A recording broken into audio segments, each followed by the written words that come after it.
All right, so let's jump right in. For hundreds of thousands of people every single year, the very last step on the long road to becoming a U.S. citizen is an interview. And right at the heart of that interview is something called the naturalization test. Today, we're going to break down exactly what's on it. And look, this isn't just some pop quiz. The civics test is really a summary of the country's most fundamental ideas, its history, and how its government works. The whole point is to make sure new citizens really understand the framework of their new home. So, how does this whole thing actually work? Well, applicants get a list of 100 potential civics questions to study. That's it. 100. That's the entire pool of questions they could possibly be asked. Now here's a little challenge for you. During the real interview, an officer will ask the applicant up to 10 of those 100 questions. And to pass, you only need to get 6 right. Just 6. So think you could do it? Let's see what kind of stuff they ask. We've got to start with the foundation, right? So, first up, the 2 most important documents in all of U.S. history. These are the texts that define what the country is and how it's supposed to run. This is literally question number 1 on the official study list. And man, it gets right to the core of everything. So, what is it?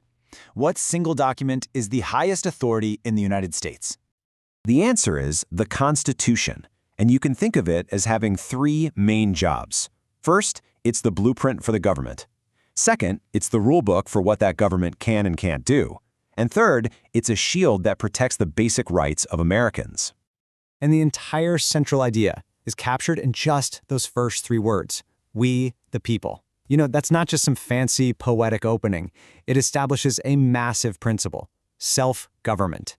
It means the power of the government comes directly from its citizens.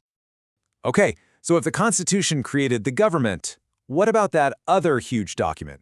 The test is also going to ask about the main purpose of the Declaration of Independence. And here are the answers they'll accept. But really, think of it like this. It was the country's official birth announcement. It was the moment the colonies formally told Great Britain, we're done. It was basically the ultimate breakup letter, and it's the one that started a revolution. So you have this huge idea of we the people. But how do you actually put that into practice? It's one thing to write down these amazing ideals, but how do you build a government that actually follows them? Let's look at the structure they came up with.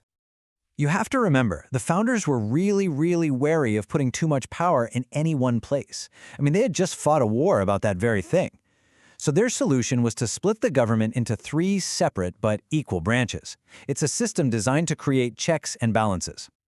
And the division of labor is pretty clear. You've got the legislative branch, which is Congress, and their job is to make the laws. Then there's the executive branch, led by the president, and they enforce those laws. And finally, you have the judicial branch, the court system, and their job is to review the laws and make sure they're constitutional. Okay, let's zoom in on that lawmaking branch for a second. Congress itself is actually divided into 2 different groups. What are those 2 chambers, or houses, called? That's right, it's the Senate and the House of Representatives. And they are very different by design. The House is huge, 435 members, and the number per state is based on population. They serve short 2-year terms. The Senate is much smaller, just 100 members, exactly 2 for every state, no matter how big or small, and they serve longer, 6-year terms. Now that we've got the blueprint down, the test wants to know if you understand the story. Because to really get a country's principles, you have to know about the major historical events that have shaped it and, in many cases, tested those very principles. This timeline pretty much hits the highlights from the test. You can see the founding moments back in the 1700s. Then there's the Civil War in the 1800s, which totally redefined the nation. Then came the major world wars of the 1900s that established the U.S. as a global power. And, of course, the September 11th attacks, a defining event of our recent history. So, all of this brings us to the final and maybe the most important part of the test. It's all about what it means to be a citizen. It's about moving from just understanding the system to actively participating in it. This covers the rights you gain and the responsibilities you accept.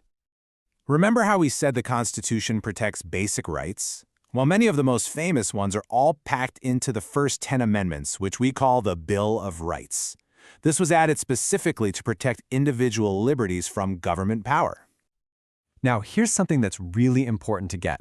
Some of these rights, like freedom of speech and religion, are guaranteed to everyone living in the United States, not just citizens. They're considered fundamental human rights. But There are some incredibly important rights that are reserved only for citizens.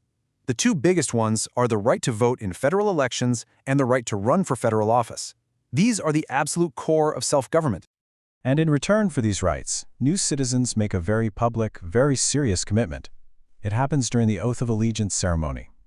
They promise to give up loyalty to other nations and pledge to support and defend the Constitution of their new country.